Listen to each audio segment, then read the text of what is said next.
کی امت میں سے ہمیں پیدا کیا ہے۔ اللہ نے یہ بھی کہا ہے کہ یہ محمد میرا بندہ ہے، اور یہ بھی کہا ہے کہ یہ محمد نبی کا امتی بھی ہے۔ ٹھیک ہے، اب امتی میں ہم جب آئیں گے تو بات اور ہے، جب اللہ کے بندے محمد میں آئیں گے تو بات اور ہے۔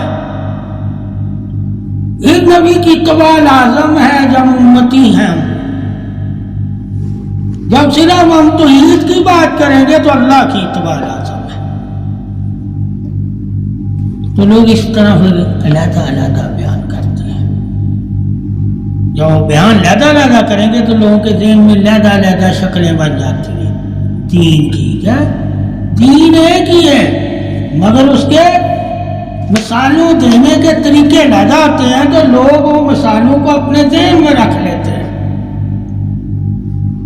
تو ان کی سوچ علیحدہ ہو جاتی ہے۔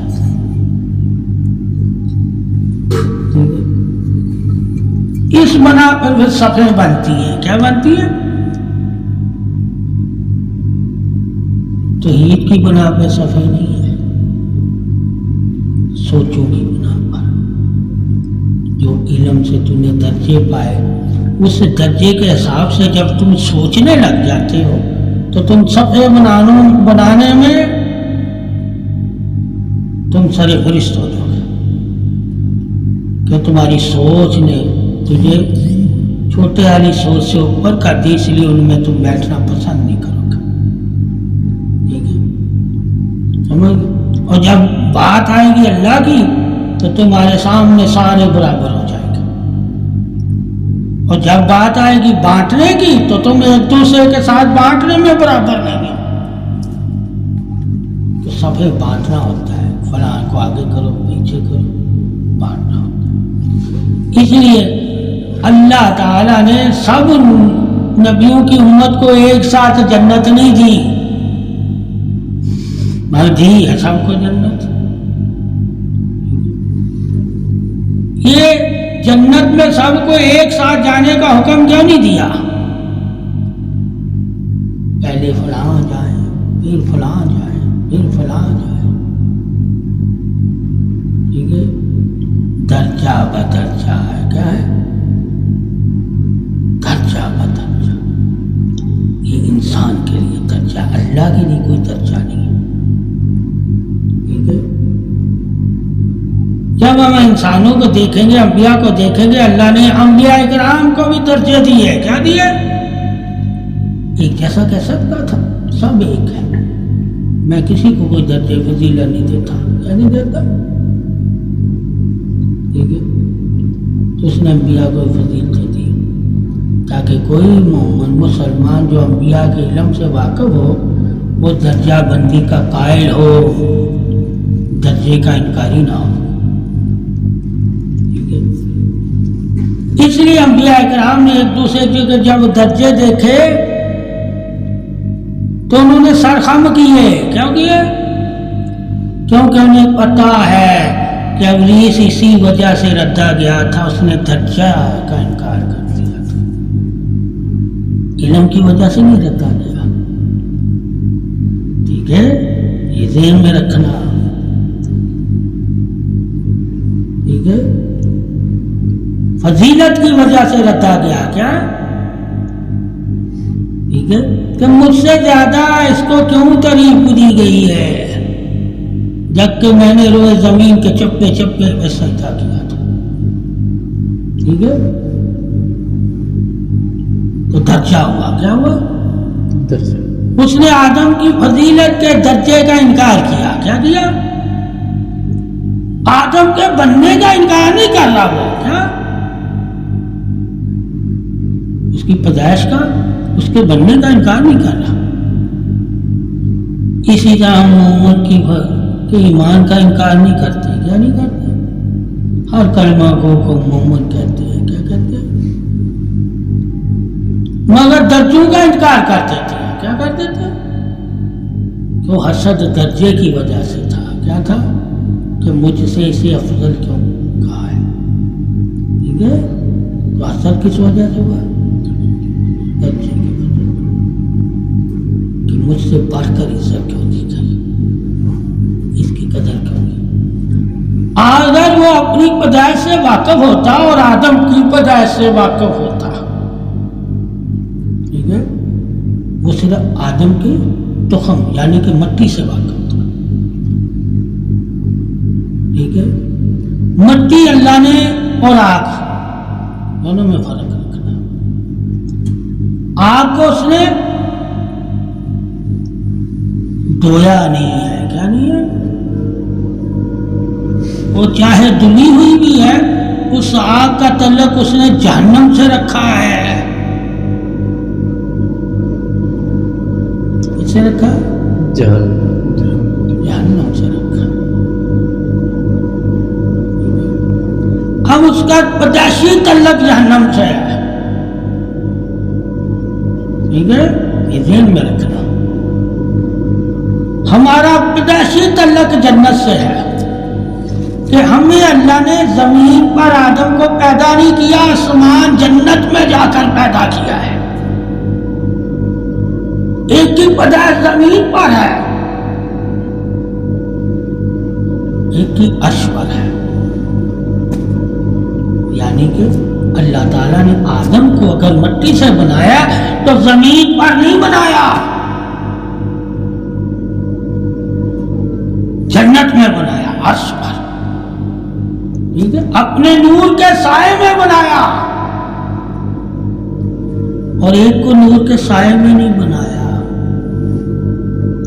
زمین پر بنایا آگ کے گولے سے۔ اب پوچھا جائے یہ دونوں پیدائشوں میں جو فرق نہیں جان سکے گا، ٹھیک ہے، اسے کیا پتا آدم کس لیے بنا تھا اور یہ کس لیے بنا تھا؟ اس کے بنانے کا مقصد بھی اللہ کا اور ہی تھا۔ اس لیے تمہیں ابلیس کی بنانے کی تاریخ نہیں نظر آئے گی، کہیں عبادت کی آئے گی، کہ عبادت سے وہ افضل ہوا۔ کیا ہوا؟ افضل تمام فرشتوں سے، ٹھیک ہے، کس سے افضل ہوا؟ عبادت کی وجہ، اور اللہ تعالیٰ نے اسے آہستہ آہستہ درجے فضیلتیں فرشتوں سے بلند عطا کر، مگر ایک نے عبادت ہی نہیں کی، 50 میں فضیلتیں دے دی، یعنی اسے بنایا یا فضیلت کے ساتھ، ایک کو فضیلت کے ساتھ نہیں اللہ نے بنایا، عبادت کر کے فضیلت اعلیٰ، ٹھیک ہے، اور ایک کو بنایا فضیلت کے ساتھ،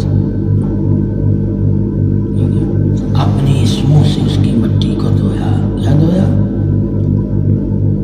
اپنے اسموں سے دھویا۔ ایک کی پیدائش میں یہ نہیں کہا کہ میں نے اس کے آگ کو اپنے اسموں کی برکت سے اسے ٹھنڈا کر دیا تھا، یعنی کہ انا تھی اس کے اندر، کیا نہیں،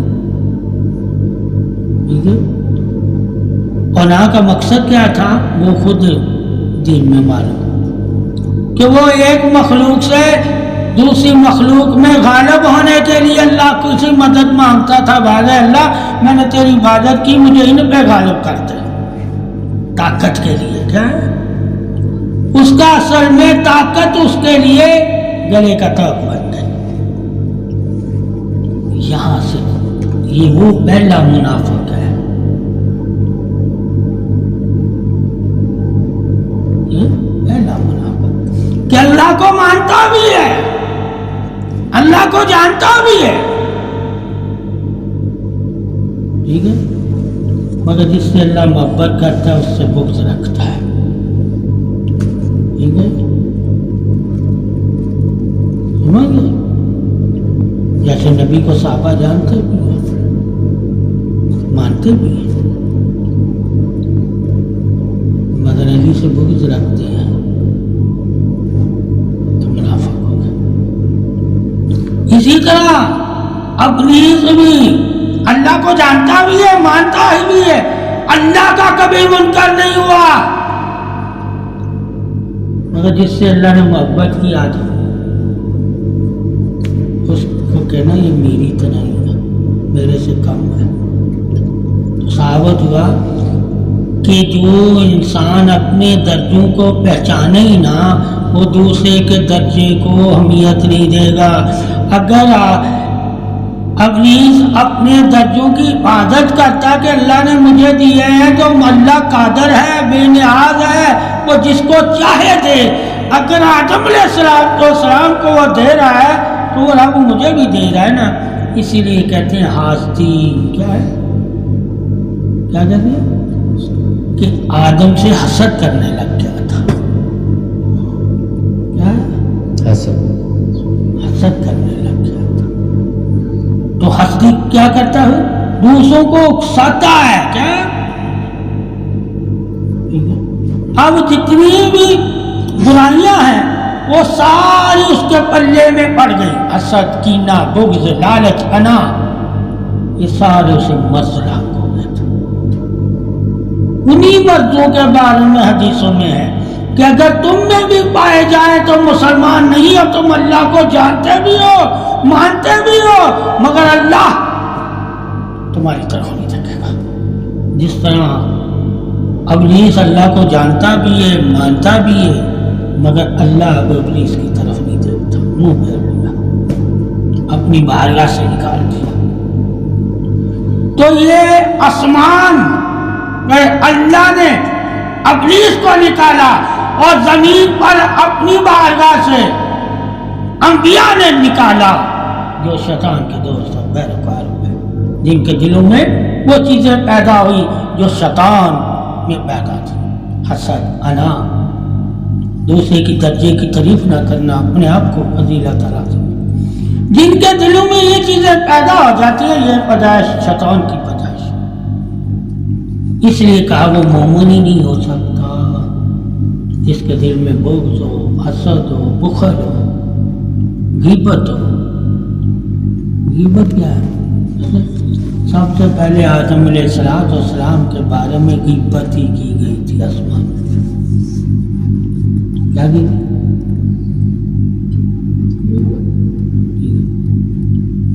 سمجھ کیا یہ مٹی کا بنا ہوا ہے.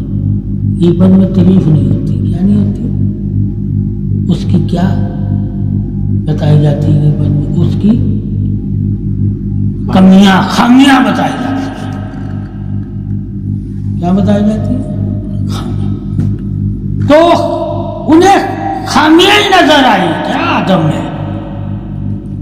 ٹھیک ہے، تو سمجھ لو خامیاں جس کو نظر آئیں وہ ابلیس کی طرح ہے. اس لیے حدیث میں ہے، ٹھیک ہے، کہ انبیاء جو ہے تمہاری خامیوں پہ پردہ ڈالتے ہیں تاکہ تم خوبیوں والے بن سکو. خوبیوں والے. تو اسلام کی اصل تبلیغ یہ ہے کہ کسی کی خامی چھڑا کر اسے خوبی کی طرف لے آنا. اب جس کو تو خامی سے نکالنا چاہے گا اس کی اگر تو اسے خامیاں بتا کے اسے ذلیل کرے گا تو وہ تیرے پاس نہیں بیٹھے گا. تبلیغ کا طریقہ آسمان کا، یہ قرآن آسمانوں سے آیا ہے. ٹھیک ہے، اسی لیے اللہ نے طریقے آسمانوں سے بتایا. زمین سے قریب اگر کرو گے تو ابلیس کی طرح ہو جاؤ گے. اس نے تعریف نہیں کی، کہا مٹی ہے، وہ زمین سے تعریف کر رہا ہے. اللہ آسمانوں سے تعریف کرتا ہے. اب آسمانوں سے جب تم یہ کرو گے، آدم کو کیا کہا؟ میں نے اسے اسم سکھائے. ٹھیک ہے، اب مٹی کو کچھ سکھایا نہیں ہے. تو وہ مٹی کے بارے میں بتا رہا ہے کہ اللہ تو نے اسے مٹی سے پیدا کیا، مجھے تو نے آگ سے پیدا کیا. میں بلند ہوں اور صاف ہوں. ٹھیک ہے، میں بلند ہوں اور صاف ہوں. یہ گندے کارے سے پیدا ہوا.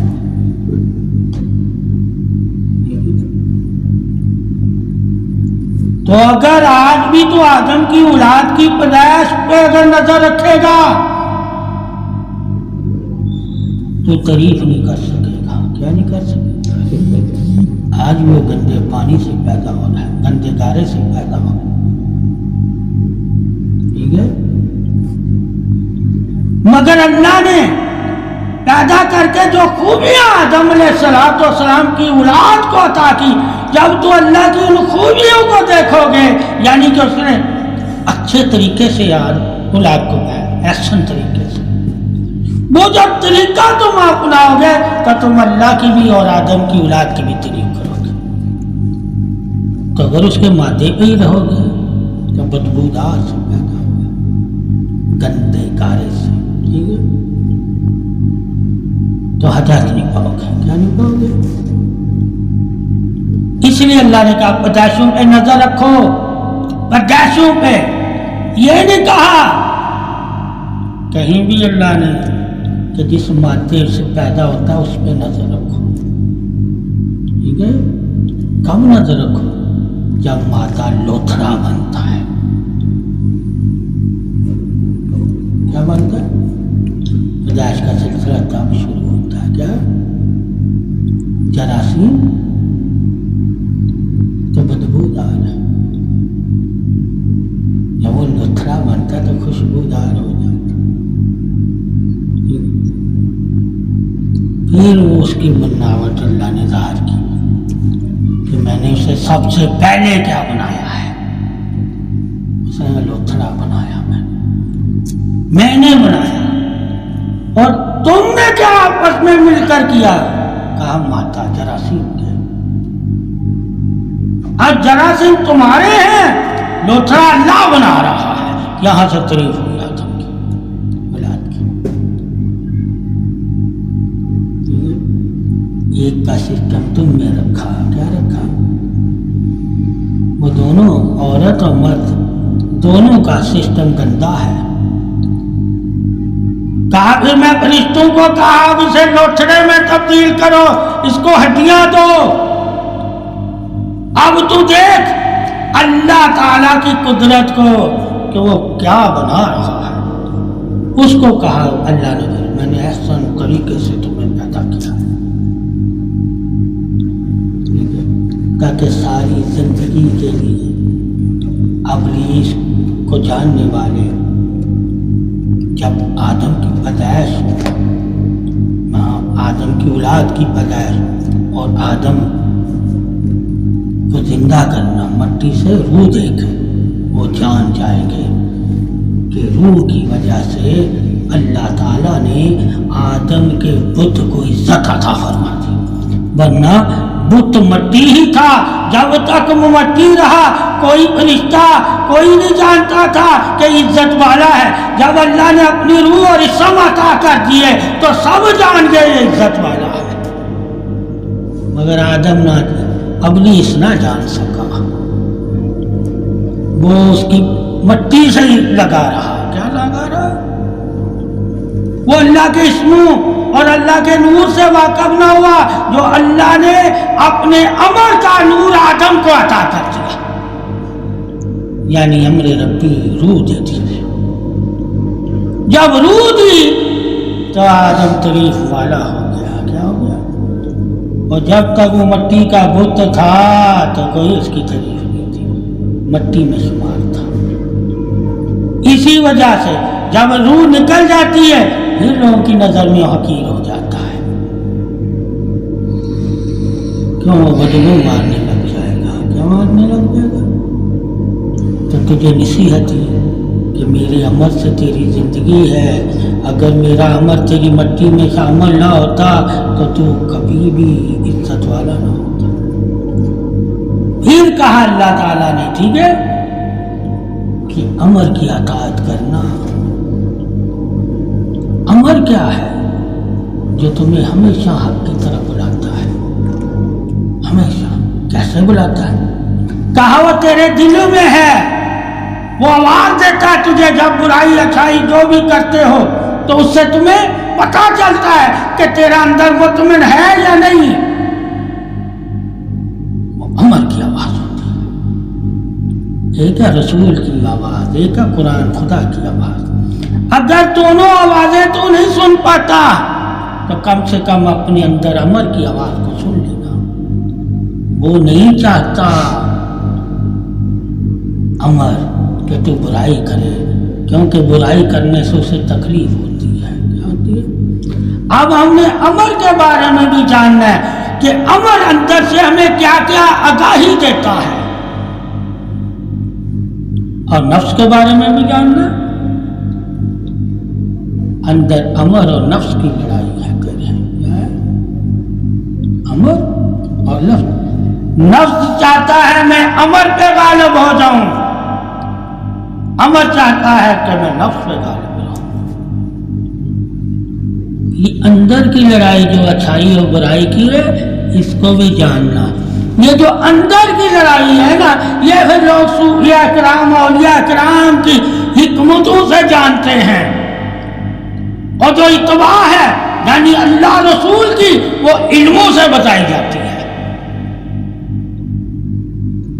ٹھیک ہے؟ اور جو امر کی باتیں ہیں وہ حکمتوں سے بتائی جاتی ہیں، کیونکہ امر محسوس ہوتا ہے، احساس کرواتا ہے۔ یہ جو جوڑتے ہیں کیا آواز، سویا ہوا غافل جو ہے بیدار ہو جائے، تو حکم بھی تیرے لیے ہی ہے اور امر بھی تیرے لیے ہی ہے، یعنی کہ قرآن حدیث کے فرمان بھی انسان کی بھلائی کے لیے ہے، اور امر ربی یعنی کہ روح بھی انسان کی بھلائی کے لیے ہے۔ جب تجھے پتہ چلے گا کامیابی کے طریقے کہاں کہاں ہیں، اگر میں ان طریقوں کو اپنا لوں گا تو کامیابی میرے ساتھ ہے۔ جس کے ساتھ کامیابی ہو وہی کامیابی سے غافل ہو، تو سمجھ لو اس کو کہتے ہیں مرا ہوا احساس سے۔ امر احساس ہوتا ہے، کیا ہوتا ہے؟ احساس۔ جو احساس سے